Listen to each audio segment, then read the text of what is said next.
এখন কতটা সুন্দর লাগছে।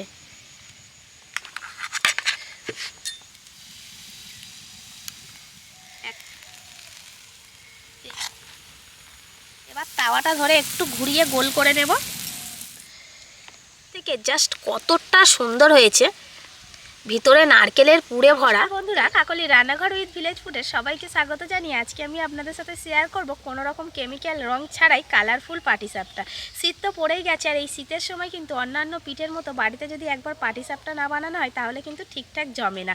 আর প্রতি বছর তো একরকমভাবেই পাটিসাপটা আমরা বানিয়ে থাকি, তবে এবছরে যেহেতু একটু নতুন রকমের কালারফুল পাটিসাপটা বাড়িতে বানানো যায় তাহলে বাড়ির সবাইও ভীষণ খুশি হবে। আর এই রেসিপিটা বানানো ভীষণই সহজ, কয়েকটা উপকরণ দিয়ে আপনারা বানিয়ে নিতে পারবেন ঝটপট। তো আজকের রেসিপিটা আপনারা প্লিজ প্রথম থেকে শেষ পর্যন্ত দেখতে থাকুন, আশা করছি খুবই ভালো লাগবে।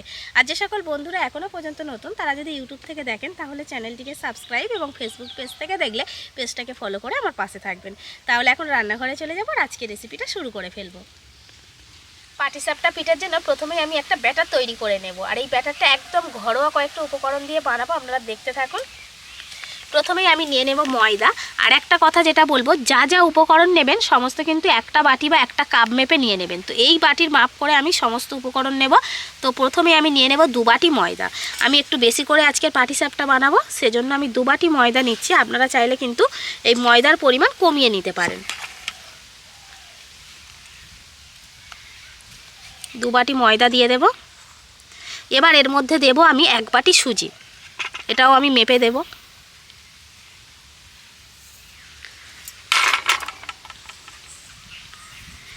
দেব আমি 1/2 বাটি চিনি।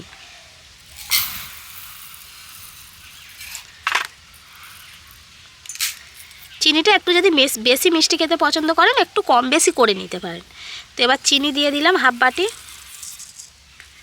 এর মধ্যে দেব অল্প করে লবণ। এবার প্রথমে আমি শুকনো উপকরণগুলো একটু ভালো করে মিশিয়ে নেব।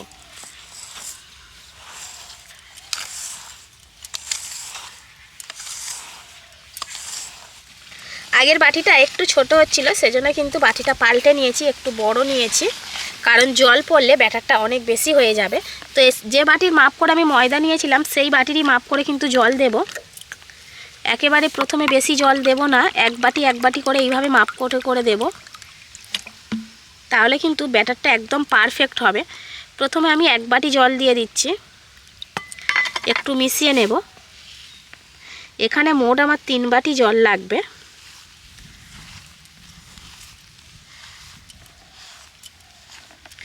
আরও 1 বাটি জল এবার আমি দিয়ে দেব।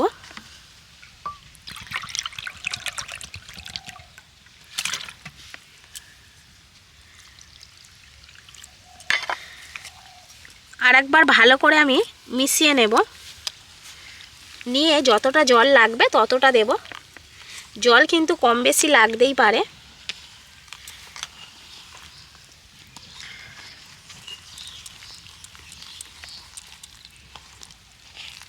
দু বাটি জল দিয়ে মেশানোর পর ব্যাটারটা দেখুন কতটা ঘন রয়েছে, মানে এখনও 1 বাটি জল লাগবে।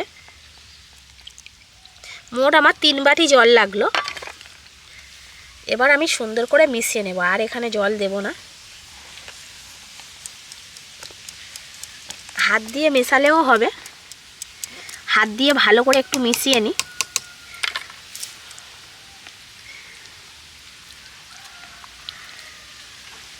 মিশিয়ে যদি 5-10 মিনিটের জন্য চাপা দিয়ে রাখা যায় তাহলে চিনিটাও তাড়াতাড়ি গলে যাবে, আর এদিকে কিন্তু সুজিটা ফুলে অনেকটা নরম হয়ে যাবে। পাটিসাপটার পুরের জন্য আমি একটা নারকেল নিয়েছি, নারকেলটাকে এবার আমি কুড়ে নেব।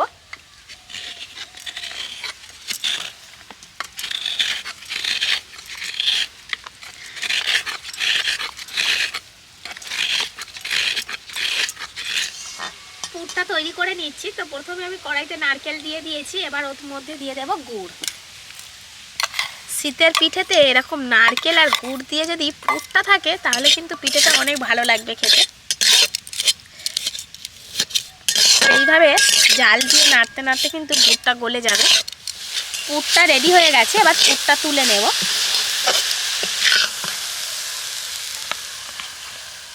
শীতে অনেক রকম কালারিং সবজি পাওয়া যায়, তাই কোনো রকম কেমিক্যাল রঙের তো কোনো দরকারই নেই। আর আমাদের বাগানেও কিন্তু অনেক কালারিং সবজি আছে, যেমন ধরুন এখানে বিট, বিট গাছ অনেকগুলো হয়েছে, তবে যে বিটটা এখন একটু বড় হয়েছে সেটা তুলে নেব। এই দেখুন এই বিটটা কতটা বড় হয়েছে দেখুন। তো এত বড় বিট হয়তো আমার লাগবেও না। সবুজ রঙের জন্য এখান থেকে কিছু পালং শাকের পাতা তুলে নেব।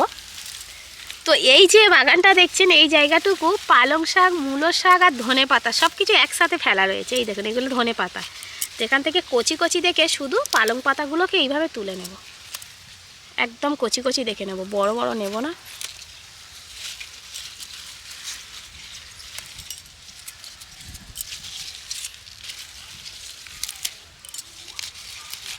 তিনটে কালারের জন্য তিনটে বাটি নিয়ে নিয়েছি। এবার আমি কালারগুলো তৈরি করে নেব। প্রথমে লাল কালারটা করে নেব। এইরকম ছোট গ্রেটারের সাহায্যে প্রথমে বিটটাকে এইভাবে গ্রেট করে নেব। তারপরে হাত দিয়ে চিপলে কিন্তু এই যে বিটের রসটা লাল কালারের সেটা বেরিয়ে যাবে।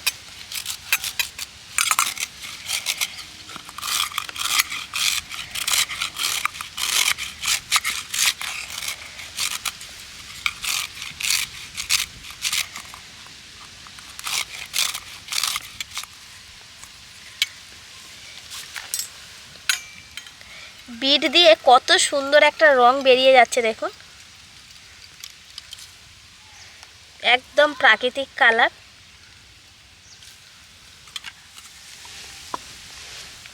সবুজ কালারটাও দেখুন।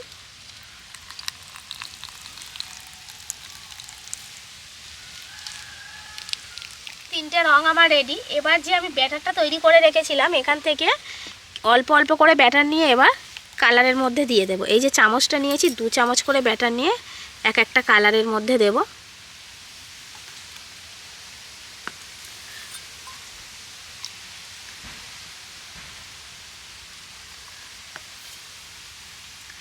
আর এই যে হোয়াইট কালারের যে ব্যাটারটা এটা একটু বেশি থাকবে। এবার আমি মেশাবো একটা করে রং।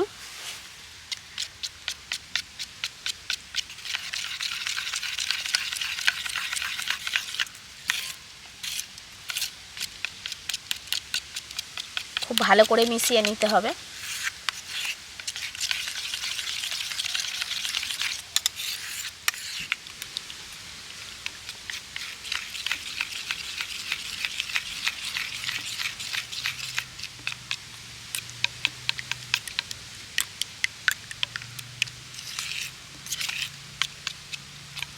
এবার এই কালার মেশানো ব্যাটারগুলো একটা কাগজ কিংবা বোতলের মধ্যে ঢেলে নিতে হবে।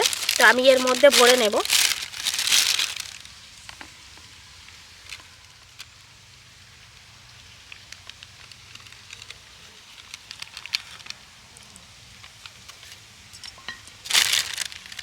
মুখটাকে এইভাবে একটু বেঁধে দেব যাতে না বেরিয়ে যায়।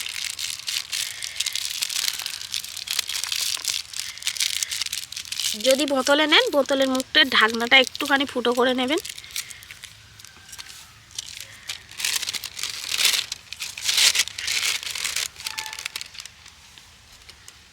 এই পাটিসাপটাগুলো বানানোর জন্য প্রথমে কিন্তু আঁচটা একটু জোরে দিয়ে তাটাকে ভালো করে গরম করে নিতে হবে। তারপর যখন পাটিসাপটাটা বানানো হবে তখন আঁচটা কমিয়ে দিতে হবে।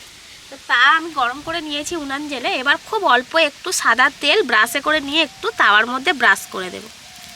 তো এইরকম রুটি করার তাওয়াতে আপনারা এই পিঠাটা বানিয়ে নিতে পারেন, কিংবা যে রান্নার কড়াই, যে কড়াইতে করে রান্না করেন সেই কড়াইতেও কিন্তু করে নিতে পারেন। কাঁচি দিয়ে আমি কাগজের মুখটা একটু কেটে নিয়েছি।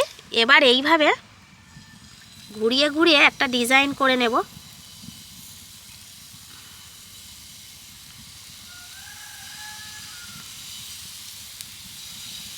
ঠিক এইভাবে দিয়ে দিলাম। এবার এই যে ওপরে একটা হালকা রং চলে আসলে অর্থাৎ তখনই বোঝা যাবে যে শুকনো শুকনো রংটা চলে আসবে।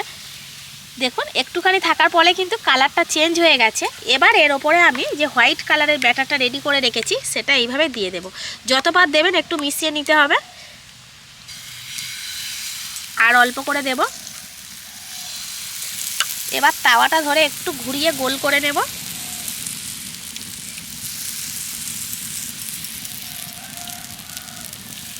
একটু এইভাবে নাড়িয়ে দিয়ে একটু কিছুক্ষণ হতে দেব।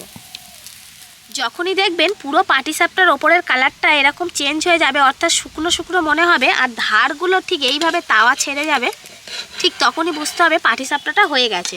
তো এবার আমি যে নারকেলের পুরটা বানিয়ে রেখেছিলাম সেই পুরটা দিয়ে দেবো এইভাবে লম্বা লম্বি। এই সময় উনানের আঁচটা কিন্তু একদম কমিয়ে রাখতে হবে, বেশি জোরে জাল দিলে তলা থেকে পুড়ে যাবে। এবার একটা হাত আর খুন্তির সাহায্যে ঠিক এইভাবে উল্টিয়ে পাটিসাপটাকে মুড়ে নিতে হবে।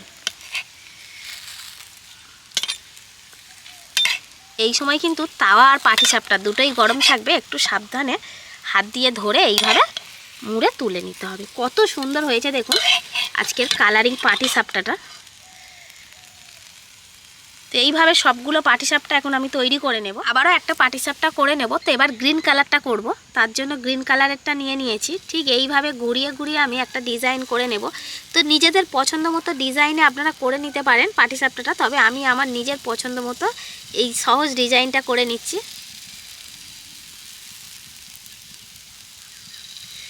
আর দেব না, এবার ওপর থেকে সাদা ব্যাটারটা দিয়ে দেব। যখনই ওপরের কালারটা একটু চেঞ্জ হয়ে যাবে তখনই কিন্তু ব্যাটারটা দেবেন। আর দেওয়ার আগে একটু এইভাবে প্রত্যেকবারে নাড়িয়ে নেব।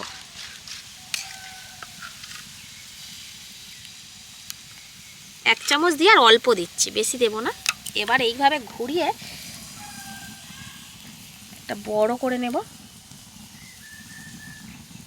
আস্তে করে এইভাবে ধরলে কিন্তু ঘুরবে।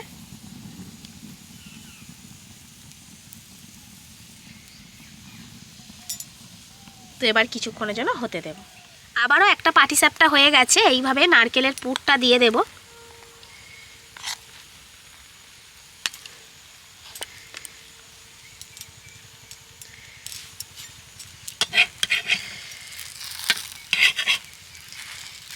এইভাবে মুড়ে নিতে হবে। আর প্রতিটা কালার কত সুন্দরভাবে হচ্ছে দেখুন। তো বন্ধুরা আরও একটা পাটিসাপটা আমার হয়ে গেছে, দেখুন কতটা সুন্দর লাগছে।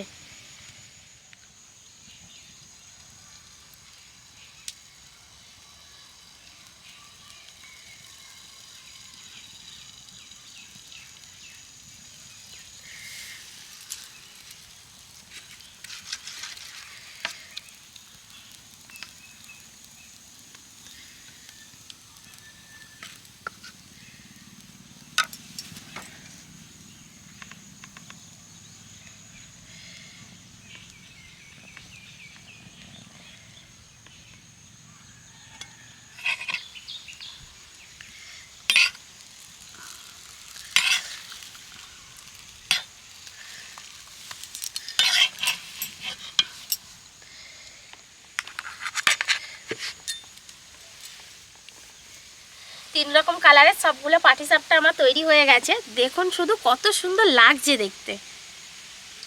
তো এগুলো যেমন সুন্দর দেখতে হয়েছে তেমন ভালো খেতে লাগে।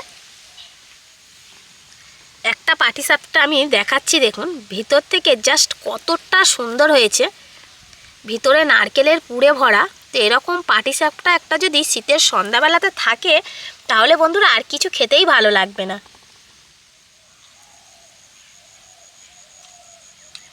বাড়ির লোক তো ভীষণভাবে খুশি হবে। তাছাড়াও যদি কোনো হঠাৎ করে অতিথি চলে আসে তাকে যদি এইরকমভাবে পাটিসাপটা বানিয়ে দেওয়া হয় তাহলে আপনার প্রশংসায় পুরো পঞ্চমুখ হয়ে যাবে।